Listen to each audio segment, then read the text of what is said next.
Hello, जय Shivray sir. जय शिवराय. बोला ना. Sir, जसं की तुम्ही मागील महिन्यातनी आपल्याला जून महिन्याचा सविस्तर अंदाज दिला होता आणि त्याचप्रमाणे आपल्याला महाराष्ट्रातनी बऱ्याचशा भागातनी पाऊससुद्धा तुम्ही सांगितल्याप्रमाणे पाहायला मिळालेला आहे. हं, हं. आणि जसे की तुम्ही सांगितलं होतं, की शेवटच्या आठवड्यामध्ये आपल्याला तुफान व धुवाधार पाऊस पाहायला मिळेल आणि हे पाऊस हो, सर्वत्र राहणार. तर तुम्ही सांगितल्याप्रमाणेच ते पाऊस आपल्याला पाहायला मिळालेला आहे. नक्कीच. मात्र सर आता जुलैची सुरुवात होणार आहे आणि बऱ्याचशा शेतकऱ्यांच्या माध्यमातून आपल्याला जुलै महिन्याचा सविस्तर अंदाज हे विचारण्यात येत आहे. तर काय राहणार सर आता जुलै महिन्याचा सविस्तर अंदाज?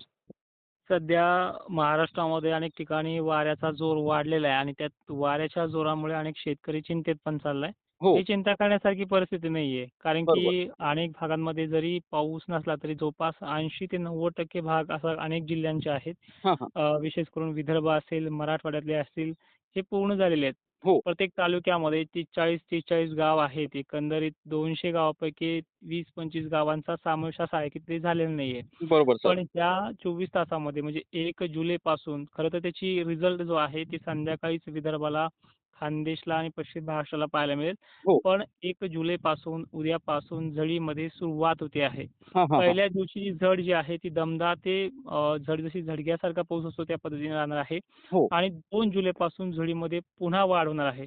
हां. आता ज्या भागांना घेतलंय त्यांनाही आहे आणि ज्यांना सोडलंय त्यांनाही कारण हं. की ही सरसगट पाऊस पडण्याची क्षमता असणारी ही झड आहे. हो. यामध्ये सुरुवातीला पहिला दिवस जो आहे तो दमदार ते मध्यम पावसाचा राहील हं. आणि ह्या पहिल्या दिवसापासूनच पेरणीयोग्य सोडलेल्या भागांना देखील पावसाला सुरुवात होईल. म्हणजे एक झडीमध्ये ती 2-2, 3-3 तासाची जी काही झड असते, हो. त्या लेव्हलचं तिथे पाणी होऊ शकतं बरोबर. आणि याच्यामध्ये 4 ते 5-6 तारखेपर्यंत ही झड राहील. या काळामध्ये सूर्यदर्शन नाही. हं, हं, हं. वारे पण असतील, पाण्याच्या थेंबाजाडी पण कमी असेल, पण हो. झड ही एकसारखी असल्यामुळे फूटवर 2 फूट वर जाण्याची क्षमता ठेवते 1-2 हां. दिवसातच. हो. त्यामुळे इथल्या पेरण्या सुरळीत पार पडतील असा पाऊस येत्या 24 तासामध्ये सुरू होऊन जाईल. बरोबर सर. मात्र सर त्यासमोर कशी कंडिशन राहणार? म्हणजे आपण जर 1 तारखेपासून तर 30 तारखेपर्यंत जर अंदाज पाहायला गेलो, तर कशी परिस्थिती राहणार? ते पहा आज 30 पासून जर आपण लक्षात घेतलं अहिल्यानगर, मालेगाव, जळगाव आणि विशेष करून विदर्भाचा भाग इथे आजच झड संध्याकाळपर्यंत सुरू होऊन जाईल. हो. आणि विदर्भातल्या सर्व जिल्ह्यांना संध्याकाळपर्यंत आज काही ठिकाणी पाऊस होऊन जाईल, काहींना सोडेल सुद्धा.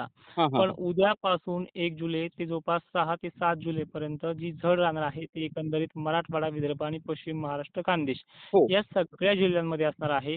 थोडेफार कमी जास्त प्रमाणात का होईना, पण झड उद्यापासून सुरू होऊन जाईल. हं, हं. त्या पटीनं उद्या झालेली झड ही 2 तारखेला आणखीन प्रभावी बनेल. म्हणजे हो. 2 तारखेला पाऊस जास्त वाढण्याचे चान्सेस याच्यामध्ये राहील.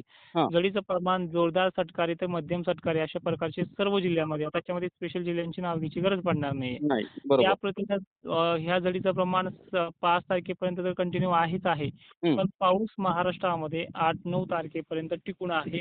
त्यानंतर थोडासा आभाळाच्या सावलीचा, थंड वातावरणाचा गॅप घेऊन पुन्हा तो 15, 16, 17 नंतर परत ॲक्टिव्हिटी दाखवणार आहे. म्हणजे एक दीर्घकालीन मोठा महाराष्ट्रामध्ये जुलै महिन्यामध्ये खंड नाहीये. हो, बरोबर सर. हं. मात्र सर आता जर आपण बऱ्याचशा भागातनी जर पाहायला गेलो, तर शेतकऱ्यावरती दुबार पेरणीचं संकट आलेलं आहे. म्हणजे काही शेतकऱ्यांचे आपल्याला मेसेज येत आहे, की आमच्या बियाण्यामध्ये थोडं फॉल्ट आहे. म्हणजे बियाण्यामध्येच खराब आहे, म्हणजे बियाणंच खराब आहे असं शेतकऱ्यांचं म्हणणं आहे. मात्र काही हे पहा शेतकऱ्यावरती दुबार पेरणी संकट आलेलं आहे सर. येऊ शकणार नाहीये. कारण की शासनाने सुद्धा सांगितलंय, की चांगली ओळ झाल्याशिवाय पेरणी करू नका ना. आपल्या तर एकाही रेकॉर्डिंगमध्ये नाहीये, हो, की पेरणी करा म्हणून. मग दुबार पेरणीची वेळ आली कशी?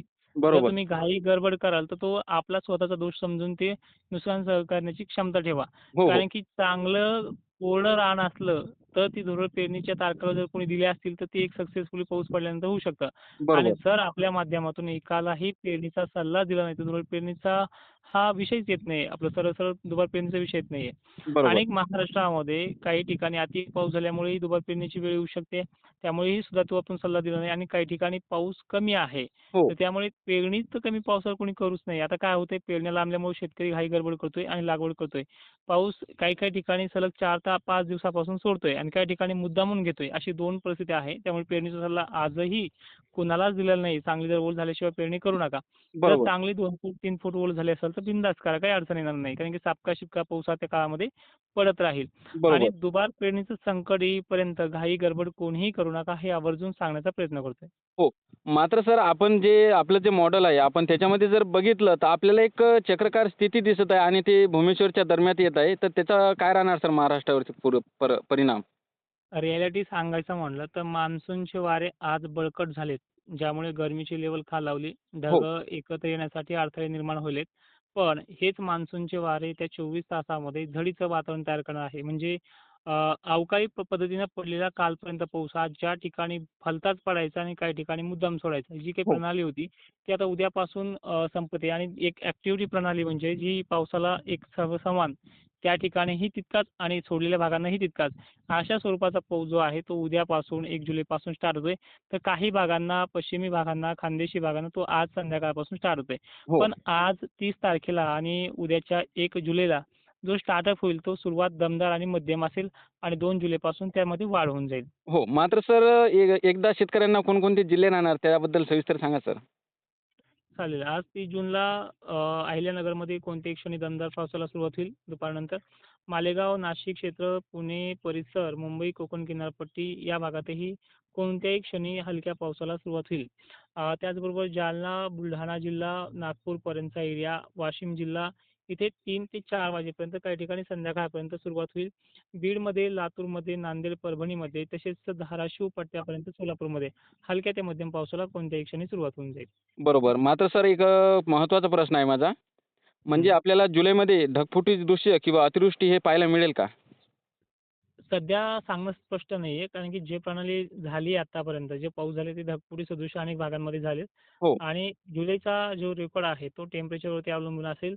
याचा का पाऊस जो आहे तो आता 4-5 दिवस अशा प्रकारे गुजरातच्या लगत असलेल्या नंदुरबार, धुळे, नाशिक क्षेत्राच्या पश्चिमी भागामध्ये हे प्रकार घडू शकतात. पण उर्वरित महाराष्ट्रामध्ये बाय चान्स 1-2 भागांचा समावेश असेल.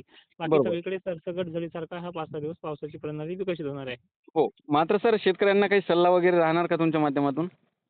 तो दिला आहे. धुरळ पेरणी टाळा. दुसरी गोष्ट चांगली ओल झाल्याशिवाय पेरणी करू नका आणि सगळ्यात महत्त्वाचं दुबार पेरणीची वेळ आपल्या घाईने येईल. त्यामुळे तशा प्रकारची कमी ओलीमध्ये पेरणी करू नका.